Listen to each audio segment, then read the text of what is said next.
কথা শেষ হওয়ার পরে আমরা কথা বলবো। প্রিয় শিক্ষার্থীবৃন্দ,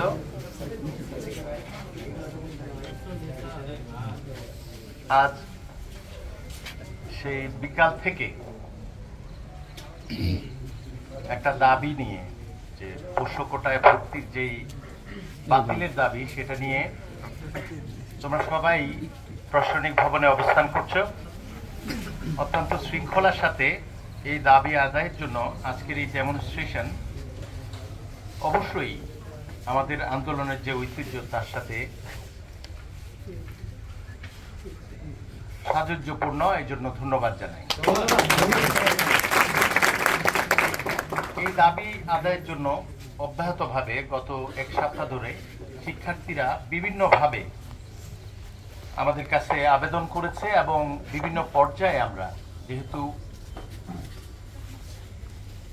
এই সুবিধাটি বাতিল করার সাথে বিশ্ববিদ্যালয় অংশীজন অনেকের স্বার্থ জড়িত, সেই জন্য আমাদের আলোচনা করতে হয়েছে। শিক্ষার্থীদের এই অভ্যুত্থানোত্তর বিশেষ চাহিদার কাছে সন্তান বিবেচনায় আমাদের বিশ্ববিদ্যালয়ের শিক্ষক, কর্মকর্তা, কর্মচারী, নেতৃবৃন্দ অত্যন্ত সুবিবেচনার সাথে এ বিষয়ে সিদ্ধান্ত নেওয়ার জন্য কেন্দ্রীয় ভর্তি পরীক্ষা কমিটির উপর দায়িত্ব অর্পণ করে। প্রশাসনের পক্ষ থেকে আমরা এই বক্তব্যগুলো সর্বস্তর থেকে কেন্দ্রীয় ভর্তি পরীক্ষা কমিটির জরুরি সভায় নিয়ে যাই এবং সবাই কেন্দ্রীয় ভর্তি পরীক্ষা কমিটির জরুরি সভায় পোষ্য কোটায় ভর্তি বাতিল করা হলো।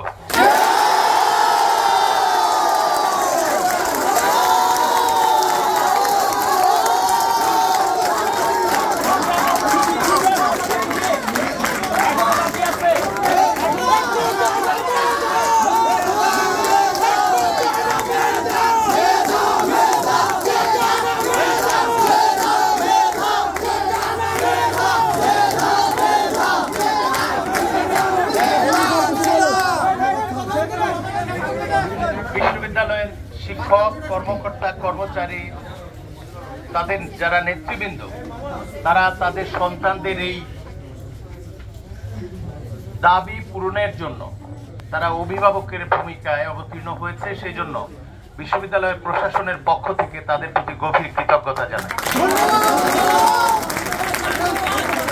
ভর্তি পরীক্ষা কমিটি জরুরি এই সভায় ভালো করেই উপলব্ধি করেছে যাদের এই সুবিধাটি বৈধ করা হয়েছে, তারা নানাভাবে এই পেশাগত জীবনে অনেকগুলো অধিকার তাদের পাওনা সেগুলো অপূরণ রয়েছে এবং দীর্ঘদিন ধরে তারাও দাবি জানিয়ে আসছে। সেই জন্য কমিটি বিশ্ববিদ্যালয়ের শিক্ষক, কর্মকর্তা, কর্মচারীদের প্রয়োজনীয় প্রাতিষ্ঠানিক যে সুবিধা আছে সেটা বিবেচনা করার জন্য কমিটি গঠন করেছে।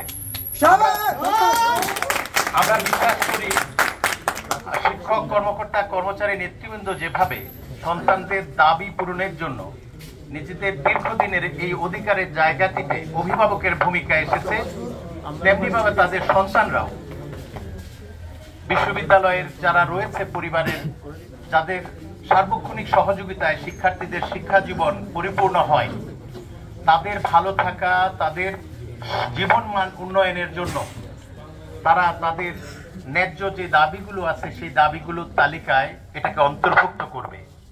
আমরা এই দাবি পূরণের জন্য আজকে যেভাবে এই দাবিটি পূরণ করার জন্য একত্রিত হয়েছে, আশা করি তাদের সঙ্গে শিক্ষার্থীরা ঐক্যবদ্ধ হয়ে এই পরিবারের সকলেই যেন ভালো থাকি এবং সকল দাবি পূরণ হয়, সেই জন্য সহযোদ্ধা হিসাবে তাদের সঙ্গে যুক্ত হবে। এবং আমরা বিশ্বাস করি আমরা সকলে মিলে যদি কাজটি করি, আমরা জাহাঙ্গীরনগর বিশ্ববিদ্যালয় নয়, গোটা দেশে আমাদের এই যে প্রত্যাশাটি আছে সেই প্রত্যাশা পূরণের ক্ষেত্রে একটা দিক নির্দেশনা দিতে পারবো। জাহাঙ্গীরনগর বিশ্ববিদ্যালয়ের শিক্ষার্থীদের সেই সক্ষমতা এবং সদিচ্ছা আছে। আমি তাদের এই সক্ষমতা প্রয়োগ করা এবং সদিচ্ছা প্রদর্শন করবার আহ্বান জানাচ্ছি।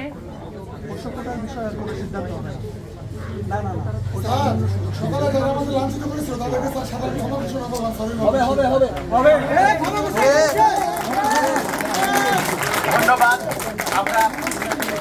আমরা পারস্পরিক সম্পর্কের এই যে নতুন আমরা মাত্রা স্থাপন করছি, আমি বিশ্বাস করি জাহাঙ্গীরনগর বিশ্ববিদ্যালয়ের এই পদক্ষেপগুলোকে ধারাবাহিক আন্দোলনের মাধ্যমে অভ্যুত্থানোত্তর আমাদের গোটা জাতির প্রত্যাশা পূরণে অনুসরণ করবে এবং আমরা আমাদের এই যাত্রা অব্যাহত রাখবো। সবাইকে ধন্যবাদ জানাচ্ছি এবং শেষ করছি সেই বক্তব্য পুনঃপাঠ করে। সেটা হচ্ছে, আমরা বিশ্ববিদ্যালয়ের কেন্দ্রীয় ভর্তি পরীক্ষা কমিটির জরুরি সভায় পোষ্য কোটায় ভর্তি বাতিল করেছে। ধন্যবাদ এবং সবাইকে অসংখ্য ধন্যবাদ। প্রত্যেকেই তাদের নিজ জীবনে সফল হওয়ার জন্য, দাবি আদায়ের জন্য যেমন আন্দোলন করতে হবে, তেমনি দেশ পরিচালনা করবার জন্য উপযুক্ত হতে হবে এবং তার জন্য লেখাপড়া এবং আমাদের সেটাকে সফল করবার জন্য, এই পাঠ জীবন সফলভাবে শেষ করবার জন্য যে অধ্যবসায় প্রয়োজন, দাবি আদায় প্লাস পড়াশোনা চালিয়ে যাওয়া, সেটা যেন জাহাঙ্গীরনগর বিশ্ববিদ্যালয় প্রমাণ করার ক্ষেত্রে আবারও উদাহরণ হতে পারে। সবাইকে অনেক ধন্যবাদ। সবাই